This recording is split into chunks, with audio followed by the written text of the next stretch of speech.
En el día de hoy me permito presentarle a todos ustedes, entusiastas de seguridad y de la comunidad del dojo, una pequeña charla sobre la automatización y lo que es la respuesta a incidentes. Para tener una idea de más o menos el tipo de público al que le voy a hablar, me gustaría que ustedes me dieran a entender un poco, alzando la mano, ¿cuántos de ustedes han tenido experiencia en procedimiento de respuesta a incidentes? Pueden alzar la mano sin ningún problema. ¿Ok? Sin pena. ¿Ninguno? Ok. Automatización de respuesta a incidentes. Ok. Incidentes de ciberseguridad, de cualquier índole, puede ser grande, pequeño. Ok, perfecto. Igualmente, quiero aprovechar para darle las gracias al sponsor LFT Consulting, que me permitió y me hizo la invitación de poder presentarle esta charla en el día de hoy. En lo que es la automatización y las mejoras en la respuesta a los incidentes, hay tres cosas importantes que debemos destacar. ¿Ok? Uno es la automatización. Dos, la orquestación, y después vamos a entrar en detalle cuáles son las ventajas de este tipo, digamos, de objetivos. ¿Ok? La automatización va de la mano de la ejecución de tareas específicamente. La orquestación va un poquito más a la integración de diferentes tecnologías que trabajan de cierta forma, llamémoslo de forma autónoma, que al momento de ejecutar, de darse un incidente, ellos automáticamente toman el control. No estamos hablando de inteligencia artificial porque ese es otro tema, pero algo muy parecido a eso. ¿Ok? En cuanto a lo que es la automatización, regularmente estamos acostumbrados a ser reactivos. ¿En qué sentido? Desde hace 20 años o más, los incidentes de ciberseguridad se enfocaban más en protección de antivirus. ¿Ok? En ese sentido, éramos o seguimos siendo, en muchos casos, reactivos. Sale un virus nuevo, tenemos el endpoint, ¿verdad? O el antivirus en todo caso, que hoy en día le ponen diferentes nombres, y es reactivo en ese sentido. Él lo detecta en base a una actualización y toma una acción de bloqueo contra esa amenaza. ¿Ok? En el caso de lo que son las automatizaciones, pudiéramos llamarlos tareas que se ejecutan automáticamente. ¿En qué sentido? Podemos poner el virus en cuarentena, por ejemplo, generar algunas acciones adicionales a base de scripts para aislar un dispositivo, tumbar lo que es la tarjeta de red en otros casos y algunas cosas adicionales. Esto lo que permite es que minimiza el riesgo o el impacto en la red. No nos vayamos muy lejos. Hace días atrás hubo un tema con Microsoft a nivel global, que no era directamente algo enteramente de ellos, sino de un proveedor, y precisamente eso impactó muchas cosas, llamemos banca, logística, aerolíneas, etcétera, etcétera. La orquestación. La orquestación es, digamos, sinónimo de automatización, pero un poco más allá en la integración de tecnología. Muchos conocen orquestación con un sinónimo en inglés que se llama SOAR, ¿ok? Que son plataformas de automatización de procesos, en muchos casos, cibernéticos. En ese sentido, las plataformas de SOAR hoy en día, hay varias, diferentes fabricantes, diferentes sabores, pero hay algo importante. Estas tecnologías no son tan accesibles como, digamos, o económicas en ese sentido, pero sí hay algunas cosas que podemos nosotros agilizar. Por ejemplo, si tuviéramos acceso a este tipo de tecnología o tecnologías similares, les voy a poner un caso de uso de un cliente que atendimos hace más o menos año y medio que tuvo un incidente de ransomware. estábamos haciendo una prueba de concepto con una plataforma de orquestación. El cliente probó la plataforma de orquestación más o menos unos 35 días. Ahí integramos tecnología de endpoint, tecnología de Fortinet, ¿verdad? Integramos sistemas operativos y otras cosas más. Resultó ser que cuando se venció la prueba de concepto o la demo de la plataforma de orquestación, eso fue un viernes. El día sábado al cliente le comprometieron los servidores de Terminal Server. Y él se dio cuenta el día lunes. Y estamos hablando de una empresa que factura más o menos mensualmente unos 400 millones de dólares y es panameña. O sea, es algo importante porque hoy en día ya no es el cuento de la TV de que las amenazas solamente se ven en las películas, se ven en las noticias, la amenaza es real. Eso es un proceso cultural que no en todas las instituciones o organizaciones es fácil de transmitirlo, porque eso va muy asociado al tema de inversión económica. Entonces, igualmente son cosas que hay que buscar la manera de transmitirlas, los conceptos, los riesgos, ¿verdad?, de la forma más eficiente posible. ¿Cuáles son las ventajas de la automatización? ¿Okay? La respuesta a incidentes es inmediata. Por ejemplo, cuando tuvimos ese proceso de pruebas en este cliente que mencioné, cuando encontraba un IP anómalo, automáticamente se comunicaba con el firewall y automáticamente era bloqueado. Las personas que tienen interacción con soluciones de consolidación de logs y correlación de eventos sufren mucho del tiempo que le dedican a las notificaciones de este tipo de incidentes. Entonces, o se dedican a una cosa o se dedican a otra. El overhead que generan este tipo de soluciones en cuanto a tiempo y dedicación es muy alto. Y regularmente en las organizaciones, sobre todo en Panamá, no hay ese especialista que está full time dedicado a eso, sino que también tiene que hacer otras actividades de forma simultánea.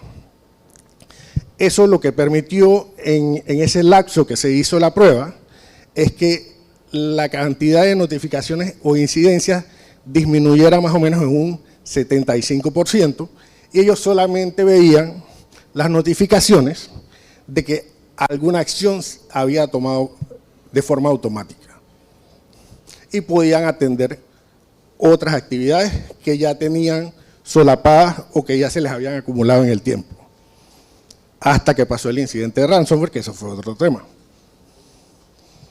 Gestión eficiente de recursos, es lo que estamos hablando o que acabo de mencionar. Cuando implementamos este tipo de tecnología, la idea es buscar la eficiencia y no estar viendo diferentes consolas. Porque, por ejemplo, en un banco, que es uno de los ejemplos más prácticos, tenemos N cantidad de consolas para ver sistemas operativos, equipos de comunicaciones, firewalls, equipos de seguridad, veo caras conocidas que no había visto, entre otras cosas. Si tenemos un banco, por ejemplo, de 45 sucursales y cada sucursal maneja, no sé, 100 dispositivos, eso va a generar una cantidad de eventos considerable que es humanamente imposible para una persona estar 100% dedicado a eso. Él va a ver las incidencias, sí, pero el overhead que le va a generar eso es demasiado.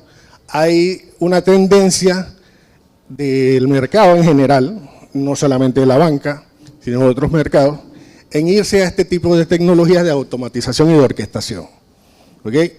Yo les puedo hablar y les puedo hacer referencias de marcas comerciales que yo conozco y que tengo experiencia.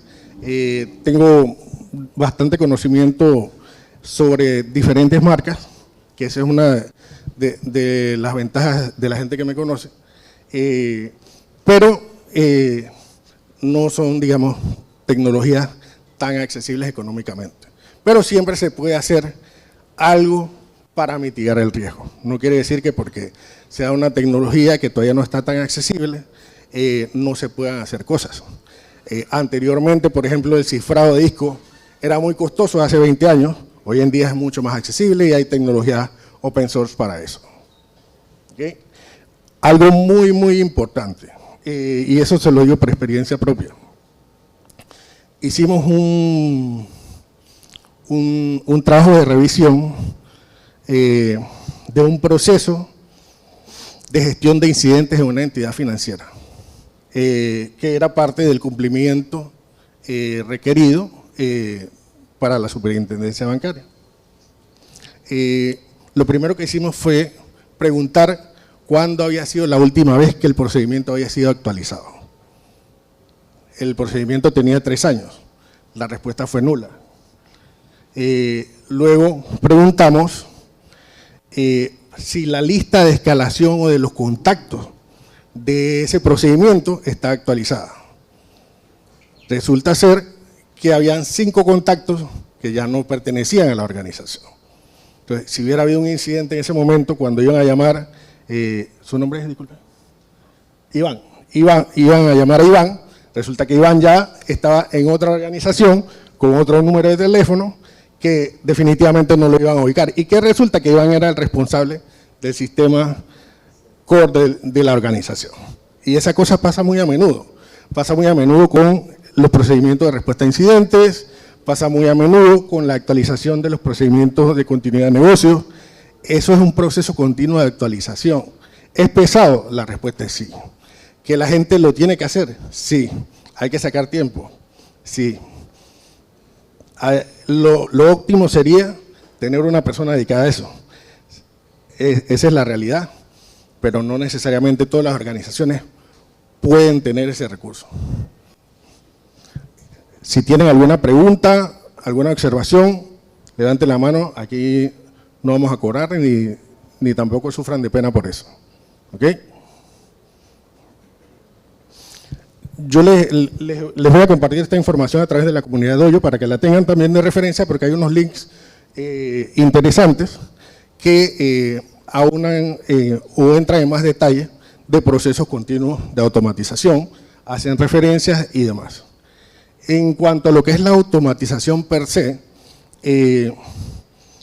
hoy en día las herramientas han ido incluyendo tareas de automatización por necesidad, porque ya no se puede ser reactivo. Por ejemplo, hay herramientas de Endpoint Protection que permiten no solamente bloquear un malware, sino que también permiten aislar el dispositivo. ¿Okay? Estamos hablando de tecnologías de Managed Detection and Response. ¿Okay? Pueden ser soluciones como servicio o pueden ser soluciones que son gestionadas por ustedes mismos.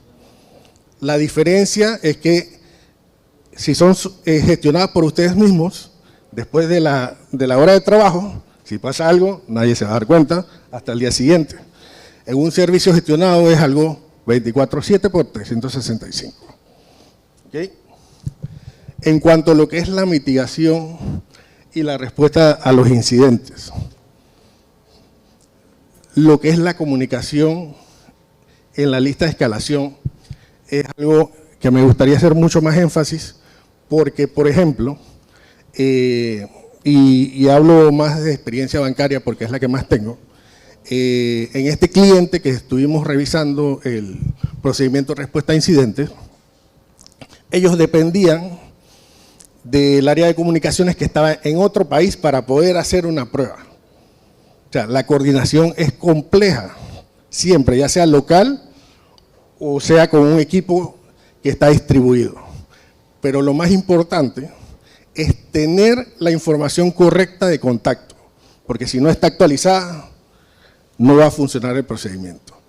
En esa revisión que hicimos, se dieron cuenta no solamente de que los contactos estaban desactualizados, sino que había notificaciones que le llegaban a personas que no le tenían que llegar. El área de comunicaciones no le llegaban la información, no podían hacer los permisos requeridos para establecer enlaces en la red y definitivamente el proceso no fluyó. Si hubiera sido algo impositivo por el regulador de los bancos, revisar ese procedimiento, hacerle una auditoría, definitivamente que no iban a pasar. Eso aquí en Panamá no es así, pero cada día las regulaciones se hacen un poquito más exigentes y no está de más hacer esas pruebas. Es como cuando le dicen, ¿tú haces backup? ¿Cuándo fue la última vez que lo probaste? La restauración, no el respaldo, son dos cosas diferentes, porque yo puedo probar que estoy haciendo respaldo, pero ¿realmente tu respaldo funciona? Esa es la pregunta más importante. ¿Ok? Ojo con eso.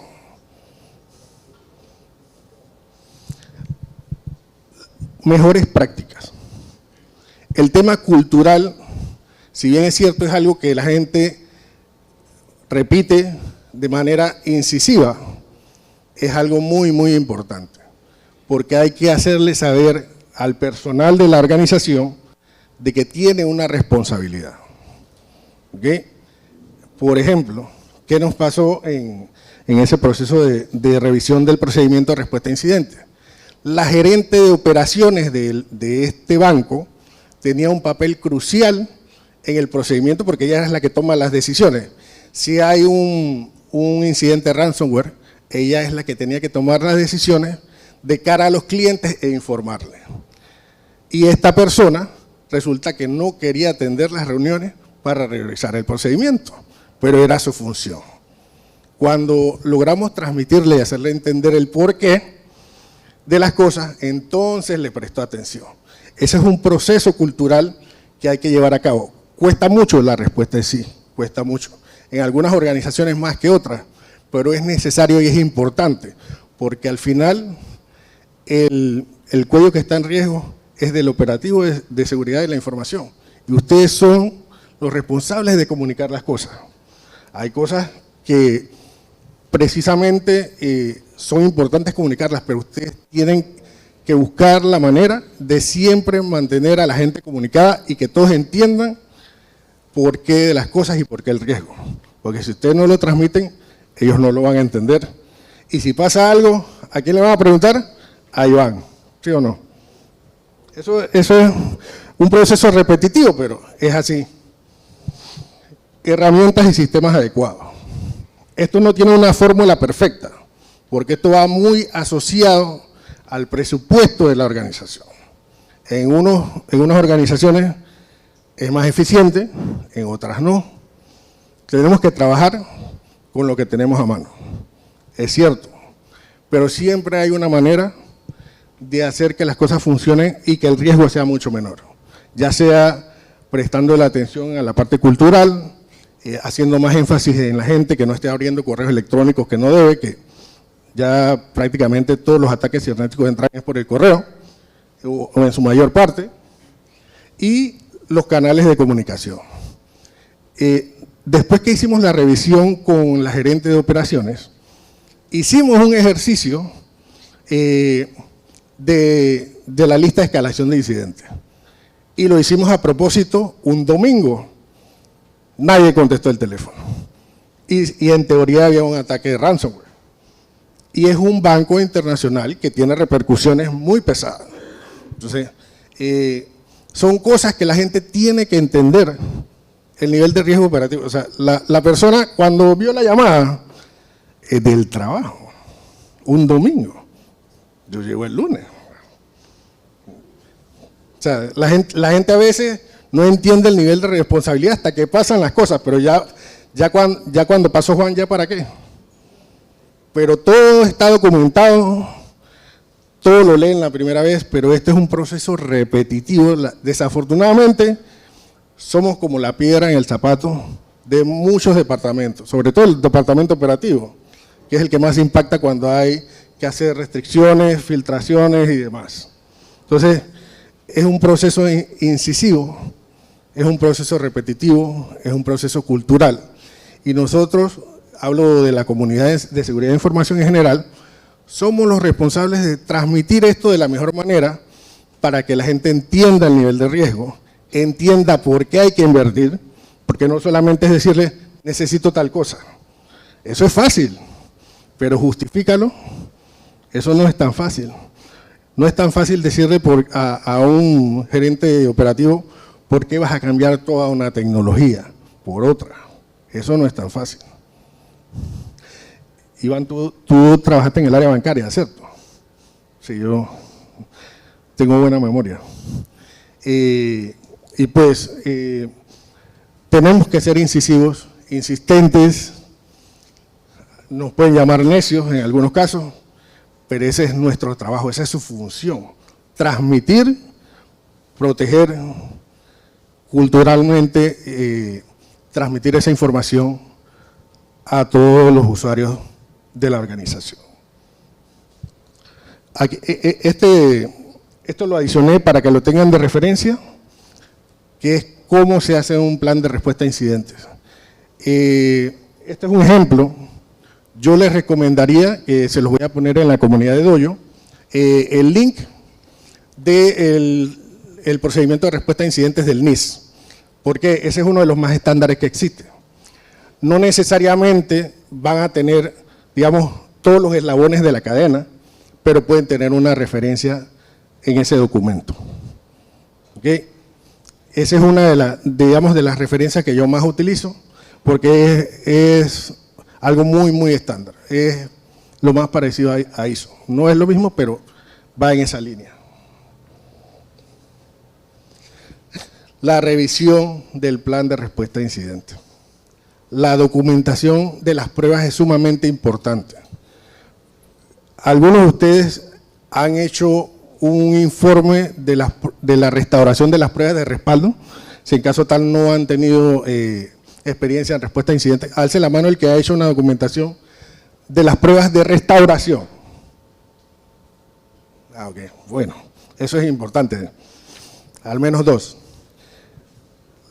En el caso de las pruebas de gestión de incidentes, la gente hace los procesos, pero no los documenta. Y no transmite, más aún, más importante, no transmiten los resultados, sino que mandan un correo con el informe y nadie los lee. ¿Cuántos correos le llegan a ustedes por día? Yo ni les cuento. Yo los tengo que contestar todos, porque si no lo contesto, se da por entendido que ya yo lo recibí y que ya yo estoy enterado. Y si hay algo ahí que no me gusta en ese correo, yo lo tengo que aceptar. Porque ahora con esto de que todo el mundo está en reunión, que todo el mundo no tiene tiempo, y la gente hoy en día tiende mucho a hacer reuniones en horas de almuerzo. Eso es algo complicado, pero eso es una tendencia que quedó del COVID. Y es una mala práctica, sí, es una mala práctica. Entonces, todo lo que es documentación de respuesta a incidentes, tiene que haber un responsable de documentación, no los que están en el proceso, porque ellos están ocupados revisando el proceso. Tiene que haber un tercero que dice, alce la mano, oye fulanito, esto no lo hicieron como decía el documento, hay que anotarlo. Eso lo puede hacer alguien de operaciones. Que lo quieran hacer es otro cuento, pero hay que buscar la manera de que ellos formen parte del proceso para que ellos sientan, ¿verdad?, la responsabilidad, porque la responsabilidad de los ataques cibernéticos no recae en seguridad de información, es de toda la organización, siempre ha sido así. Lo que pasa es que es más fácil decir, me está pasando esto, mi máquina no funciona. Una vez hace unos años, yo creo que las caras, digamos, más jóvenes del salón, no me dejarán mentir,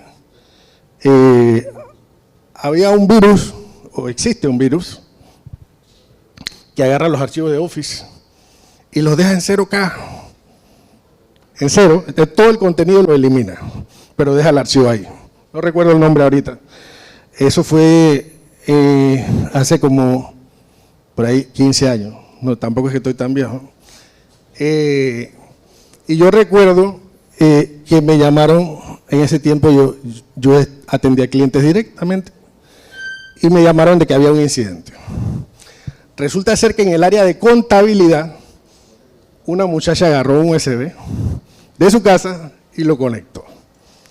Y ahí iba el personaje y todo el área de contabilidad se le fueron los archivos de Excel que tenían la nómina, los pagos, todo. Y ese caso pasó en una aseguradora bastante grande.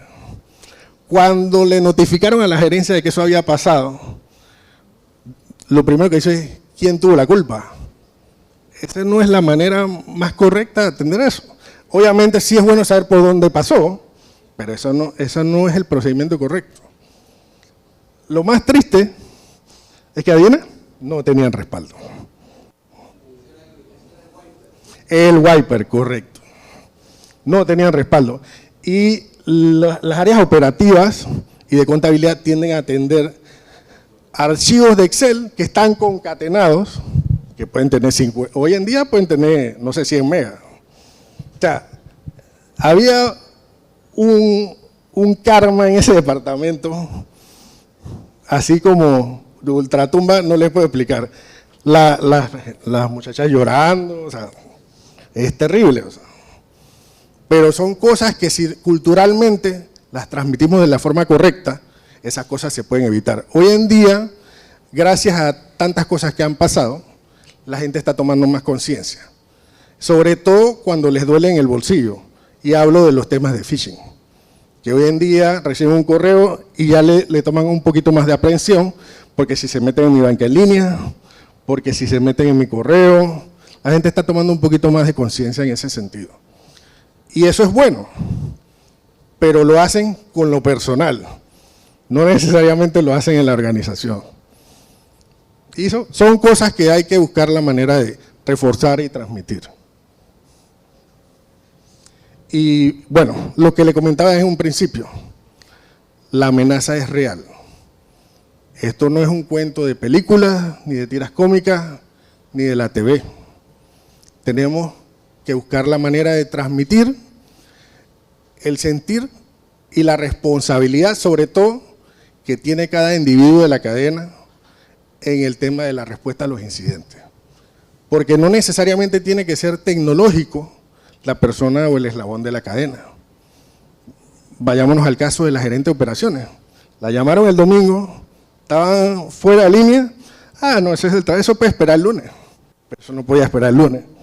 Le estoy hablando de un banco que genera por ahí de ganancias fácil, $1 billón, un banco internacional. Eso no es cualquier cosa, es un banco de bancos. Pero ella no quiso atender el teléfono, pero es la gerente de operaciones. Son cosas complicadas, complejas, pero si las transmitimos de la manera adecuada y hacemos introspección sobre la responsabilidad, podemos obtener el resultado que queremos. Esa es la conclusión que les quiero dejar y muchas gracias por la ventana de tiempo, por su tiempo, por atender esta presentación. Gracias a la comunidad Doyo y que tengan un excelente día.